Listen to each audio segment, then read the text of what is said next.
Dunia voli Indonesia sedang dalam kondisi yang tidak baik-baik saja. Di saat semua orang mengira sang juara bertahan akan melenggang mulus, kenyataan pahit justru menghantam mereka tepat di wajah. Ini bukan sekedar pertandingan biasa.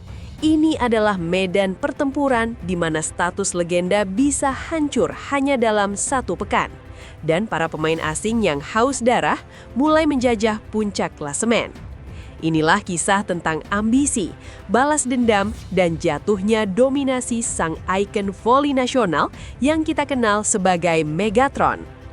Kita mulai cerita ini dengan melihat si Titan haus dendam, yaitu Jakarta Popsivo Polwan.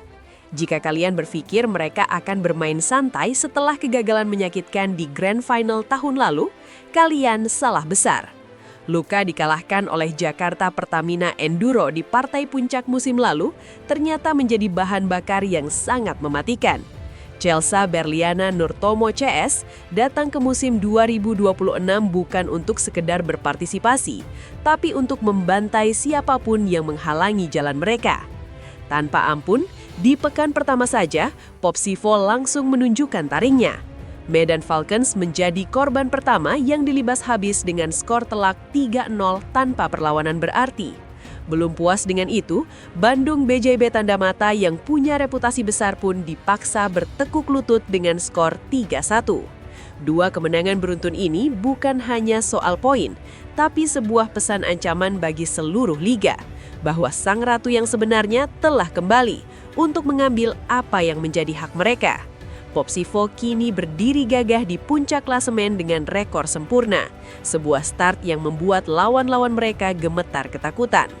Namun di sisi lain, sebuah drama besar sedang menimpa sang juara bertahan Jakarta Pertamina Enduro. Alih-alih mendominasi, mereka justru terlihat seperti raksasa yang kakinya sedang gemetar. Meski mereka berhasil meraih kemenangan di laga perdana, prosesnya benar-benar di luar nalar dan penuh dengan keringat dingin.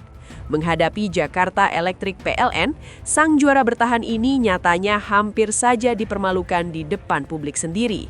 Bayangkan saja, mereka sempat tertinggal 0-2 terlebih dahulu. Di titik ini, banyak orang mengira riwayat sang juara akan tamat hari itu juga. Namun lewat perjuangan yang sangat melelahkan, mereka berhasil membalikan keadaan dan menang tipis 3-2. Tapi jangan salah, kemenangan ini justru menjadi alarm bahaya. Karena hanya menang tipis dalam 5 set, mereka gagal meraup poin maksimal. Akibatnya sangat fatal. Sang juara bertahan kini justru terlempar ke urutan kelima klasemen sementara, berada di luar zona Final Four. Sebuah posisi yang sangat menghina bagi tim yang menyandang status penguasa musim lalu. Kini kita masuk ke inti masalah yang membuat publik voli tanah air terdiam. Di tengah hiruk-pikuk ini, ada sosok yang selalu menjadi pusat perhatian. Megawati Hangestri Pertiwi, sang ikon nasional alias Megatron. Setelah melanggang buana ke luar negeri, ekspektasi terhadap Megawati tentu sangat langit. Namun kenyataan di lapangan berkata lain.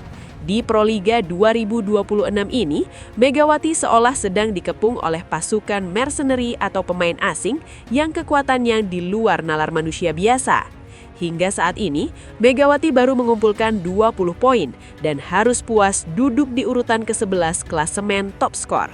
Angka ini tentu sangat kontras dengan statusnya sebagai pemain terbaik Indonesia. Apa yang sebenarnya terjadi? Ternyata, liga musim ini telah diinvasi oleh monster-monster asing yang tidak memberikan ruang sedikit pun bagi pemain lokal untuk bernafas. Puncak klasemen top skor kini dikuasai sepenuhnya oleh para pemain impor yang memiliki daya ledak mengerikan. Lihat saja, Neriman Ozoy, pemain asing dari Electric PLN yang kini menduduki tahta tertinggi dengan koleksi 45 poin. Disusul oleh Celeste Plak dengan 42 poin. Tidak berhenti di situ, duo maut dari Popsivo Polwan, Yon Kairapena dan Betania de la Cruz juga ikut mengamuk dengan masing-masing mengemas 38 dan 34 poin.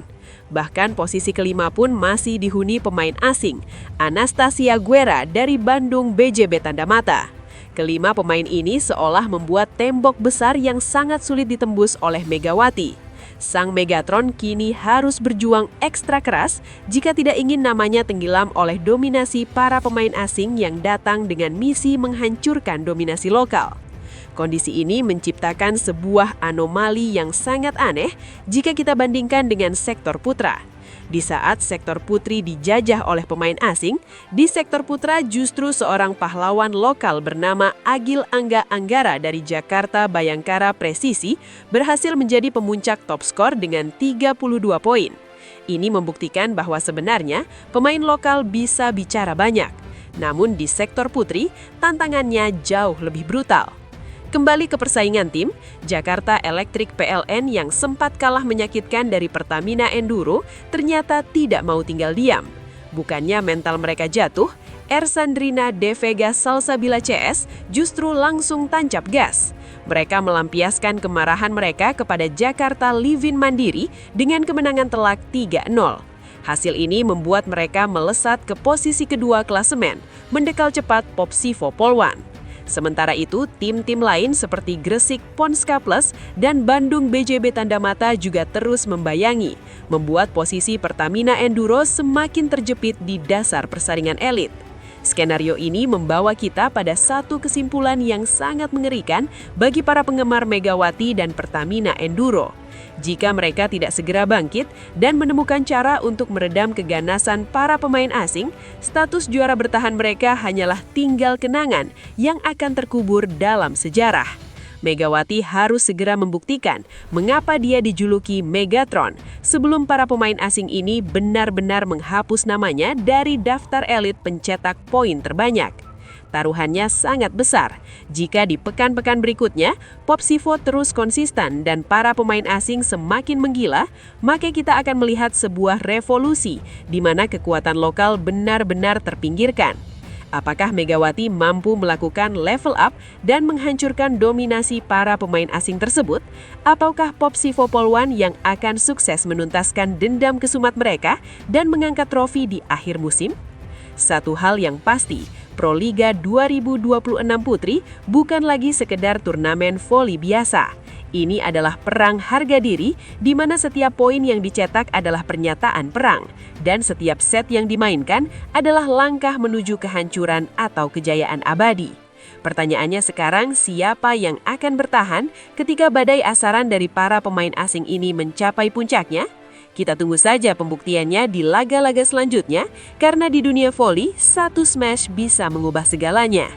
Dan begitulah, bagaimana pekan pertama Proliga 2026 memberikan kejutan yang tidak pernah dibayangkan oleh siapapun. Sang juara bertahan yang goyah, sang penantang yang haus dendam, dan sang ikon yang sedang terdesak oleh kekuatan asing. Sebuah awal yang sangat dramatis untuk sebuah musim yang dipastikan akan penuh dengan darah dan air mata. Jadi tetaplah waspada, karena drama yang sebenarnya baru saja mulai.